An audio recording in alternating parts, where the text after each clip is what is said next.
कक्षा 10 के विद्यार्थियों, आप सबका वेलकम है इस वीडियो में। आज हम आपके कक्षा 10 विज्ञान का पहला पाठ है रासायनिक अभिक्रिया और समीकरण। उसके महत्वपूर्ण प्रश्न देखेंगे जो परीक्षा में आएंगे ही। सारे टॉपिक क्लियर हो जाएंगे। ये प्रश्न आपको याद हो जाते हैं तो आपका प्रश्न पेपर में गलत नहीं होगा। रासायनिक अभिक्रिया क्या होती है? पहला प्रश्न है, जब जब एक या एक से अधिक पदार्थ या अभिकारक आपस में मिलकर नए पदार्थ का निर्माण करते हैं तब इसे रासायनिक अभिक्रिया कहते हैं। कहने का मतलब आज जैसे ए प्लस बी कोई दो पदार्थ है, ठीक है, ये क्रिया करके एक्स वाई बना ले, ठीक है, तो इनको अभिकारक कहते हैं और ये नए पदार्थ बन गए तो ये क्या कहलाती है? रासायनिक अभिक्रिया कहलाती है, ठीक है। अगला प्रश्न देखते हैं बच्चों, रासायनिक समीकरण क्या होती है? किसी रासायनिक अभिक्रिया को प्रतीकों और सूत्रों के माध्यम से दर्शाने को रासायनिक समीकरण कहते हैं। यानी कि कोई अभिक्रिया हो रही है, जैसे हमने पदार्थ लिया, कार्बन है, एक कोयला है, कोयले का दहन है, इसको जलाया तो ऑक्सीजन की उपस्थिति में गिर करके कार्बन डाइऑक्साइड गैस बना लेती है, ये भी गैस है। तो इन प्रतीकों से दर्शा रहे, कार्बन को सी से, O2 को ऑक्सीजन से, ऑक्सीजन को O2 से, CO2 यानी कार्बन डाइऑक्साइड को CO2 से, तो इसको कहते हैं रासायनिक समीकरण कहते हैं।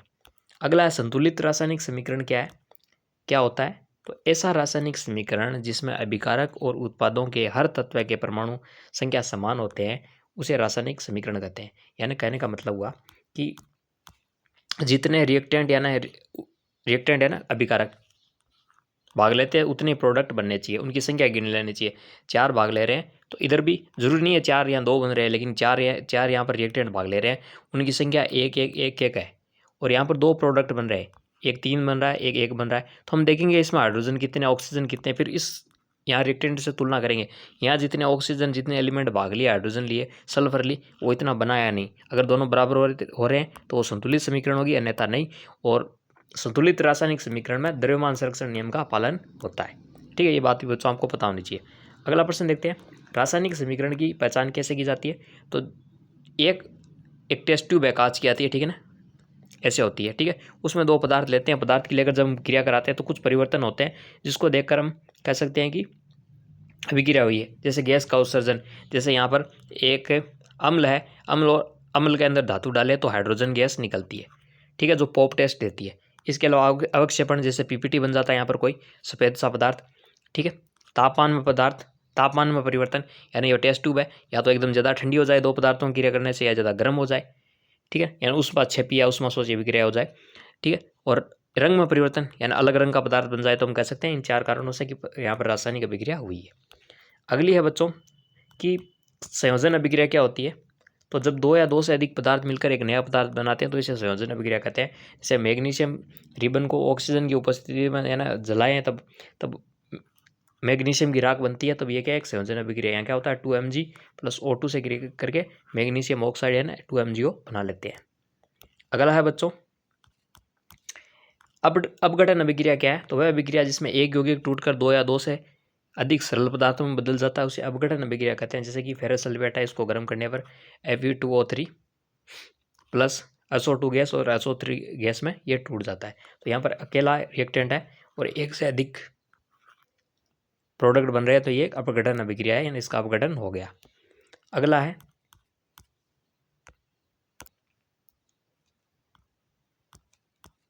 ऊष्माक्षेपीय अभिक्रिया का एक उदाहरण द्वारा समझाइए। तो वह अभिक्रिया जिसमें ऊष्मा का अवशोषण नहीं, यहाँ आएगा उत्सर्जन। ऊष्माक्षेपी में क्या होता है? उत्सर्जन, ठीक है, यहाँ पर उत्सर्जन नाम आएगा, बाकी सब सही है। तो वह अभिक्रिया जिसमें ऊष्मा का उत्सर्जन होता है ऊष्माक्षेपीय अभिक्रिया कहलाती है। उदाहरण के लिए CaO कैल्शियम ऑक्साइड को जल की उपस्थिति में क्रिया कराते हैं तो कैल्शियम हाइड्रोक्साइड बनता है, साथ में ऊष्मा मुक्त होती है, तो ये क्या है? ऊष्माक्षेपीय अभिक्रिया है बच्चों। अगला है प्रश्न, विस्थापन अभिक्रिया क्या होती है? तो जब कोई तत्व किसी यौगिक के तत्व को विस्थापित करके उसकी जगह ले लेता है तो उसे विस्थापन अभिक्रिया कहते हैं, रिप्लेस कर देता है। जैसे आयरन है, कॉपर सल्फेट के साथ क्रिया कराए तो फेरस सल्फेट बन गया, कॉपर मुक्त हो गया। इसमें क्या है? ध्यान से देखना, CuSO4 कॉपर सल्फेट है, ठीक है, इसके अंदर यह क्या है? कॉपर। इस कॉपर की जगह क्या आ गया? आयरन आ गया, ठीक है। जैसे हम गए कि AB है, C है, इसकी क्रिया P से करा दी तो यहाँ पर मैं कह दूँ APC बन गया, साथ में B मुक्त हो गया या A मुक्त हो गया, है ना। इसमें से इसने यहाँ पर आकर जगह ले ली, एक को यहाँ से खदेड़ दिया तो वो क्या हो गई? विस्थापन अभिक्रिया। जैसे यहाँ पर आयरन कॉपर को भगा रहा है कॉपर सल्फेट से। अगला प्रश्न है बच्चों, अवक्षेपण अभिक्रिया क्या होती है? तो अवक्षेपण अभिक्रिया वह रासायनिक अभिक्रिया होती है जिसमें 2 1 मिनट थोड़ा सा एडजस्ट कर ले बच्चों, कोई दिक्कत तो नहीं है। हाँ, अवक्षेपण अभिक्रिया वह अभिक्रिया होती है, वह रासायनिक अभिक्रिया होती है जिसमें दो विलयन आपस में प्रतिक्रिया करते हैं और एक घुलनशील ठोस पदार्थ बनाते हैं, यानी अवक्षेप बनाते हैं। अवक्षेप क्या होता है? एक ऐसा एक घुलनशील होता है जो द्रव्य में घुलता नहीं है, पदार्थ होता है, कई बार ज़्यादातर सफ़ेद होता है, अन्य कलर या पीला या अन्य कलर का भी हो सकता है, तो उसे अवक्षेप बनता है, उसे अवक्षेपण अभिक्रिया कहते हैं। जैसे सिल्वर नाइट्रेट और सोडियम क्लोराइड के विलयनों के अभिक्रिया कराए, AgNO3 ये भी एक्वस है, NaCl ये भी एक्वस है, तो NaCl सॉलिड बन जाता है, NaNO3 मुक्त हो जाता है, NaNO3 भी साथ में बनता है, वो जल होता है। तो ये क्या है? अवक्षेप बन गया इसका। इस अभिक्रिया में AgCl एक सफेद अवक्षेप के रूप में होता है, अवक्षेपण का उदाहरण है, यानी कि एक टेस्ट ट्यूब में दो विलयन डाले और यहाँ पेंदे में ऐसा पदार्थ बन गया सफ़ेद जो घुलता नहीं है, ठीक है ना, देखने में लगेगा एकदम दही सा दिख रहा है, ठीक है, तो वो अवक्षेपण अभिक्रिया हो गई। अगला है द्विविस्थापन अभिक्रिया, क्या होती है इसको समझाइए। तो डबल डिस्प्लेसमेंट रिएक्शन वह रासायनिक अभिक्रिया होती है जिसमें दो यौगिकों का आयन या अणु आपस में ट्रांसफर करते हैं, जिससे दो नए यौगिक या कंपाउंड का निर्माण होता है। इसका एग्जाम्पल है सोडियम सल्फेट यानी Na2SO4 है, वो बेरियम क्लोराइड यानी BaCl2 के बीच जब अभिक्रिया होती है तो उसको द्विविस्थापन अभिक्रिया कहते हैं। जैसे Na2SO4 और BaCl2 दोनों एक्वस है, BaSO4 सॉलिड बन गया, 2NaCl मुक्त हो गया, ठीक है। इस अभिक्रिया में BaSO4 बेरियम सल्फेट एक सफेद अवक्षेप के रूप में उत्पन्न होता है, तो ये भी क्या है? एक अवक्षेपण अभिक्रिया का ही उदाहरण है। लेकिन इसको हमने द्विविस्थापन और अवक्षेपण अभिक्रिया एक ही है, लेकिन एग्जाम में आपसे पूछ ले, एक पर्सन आपसे अवक्षेपण का पूछ ले, एक उसका ठीक नीचे द्विविस्थापन पूछ ले, तो आप एक रिएक्शन को बच्चों दो जगह नहीं लिख सकते, तो आपको कम से कम दो ऐसी रिएक्शन याद होनी चाहिए, ठीक है। दो रिएक्शन आपको अवक्षेपण या क्या कहते हैं द्विविस्थापन याद होनी चाहिए, एक रिएक्शन दो जगह लिखेंगे तो आपके नंबर कटेंगे। अगला है ऊष्माक्षेपीय अभिक्रिया, क्या होती है? तो एक्सोथर्मिक रिएक्शन वह रासायनिक अभिक्रिया जिसमें ऊष्मा उत्पन्न होती है और प्रवेश में छोड़ दी जाती है,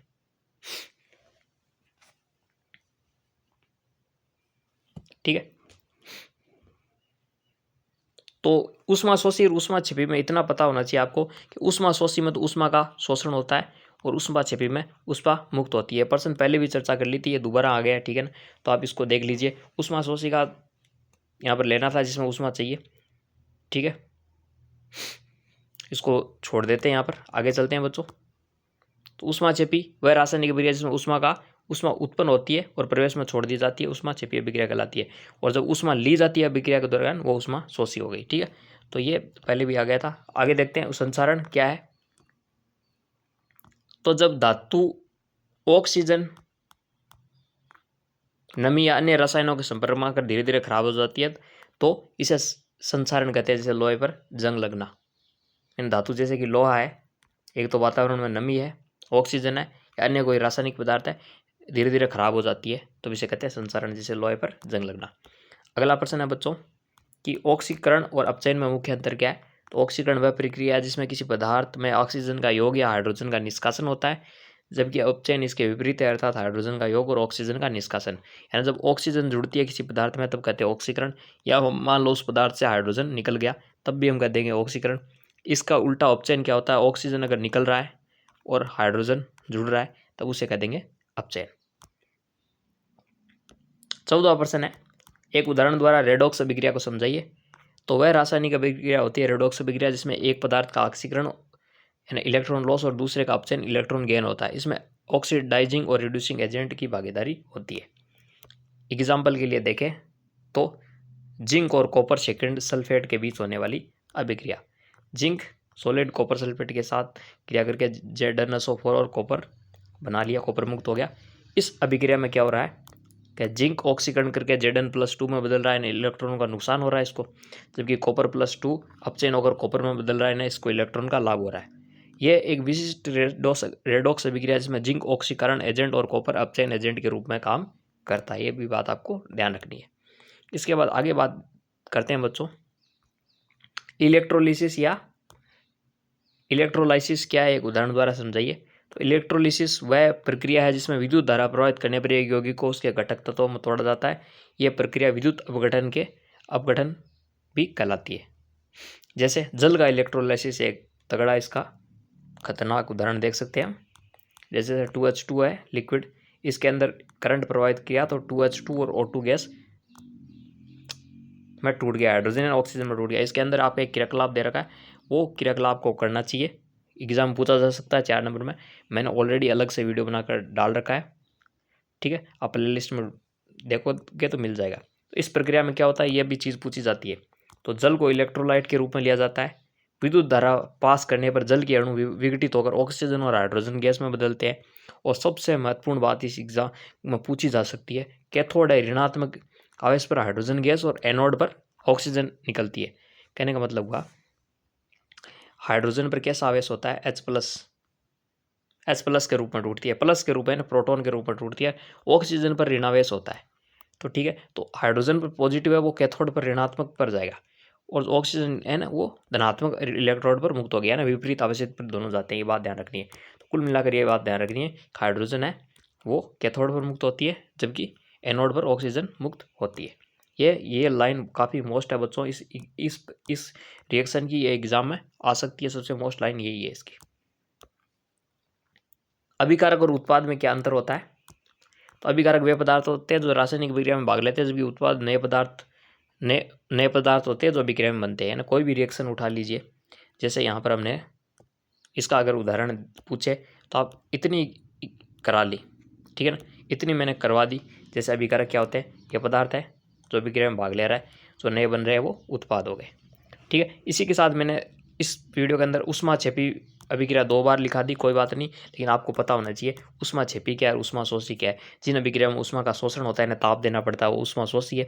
बहुत सारे एग्जाम्पल आपकी किताब में उष्मा छेपी क्या है जिनमें उष्मा मुक्त होती है, ठीक है। गलती से उष्मा छेपी दो बार ले ली मैंने, तो आप चाहे तो बुक से कर सकते हैं। इसी के साथ वीडियो कंप्लीट होता है, मिलते हैं फिर अगले वीडियो में।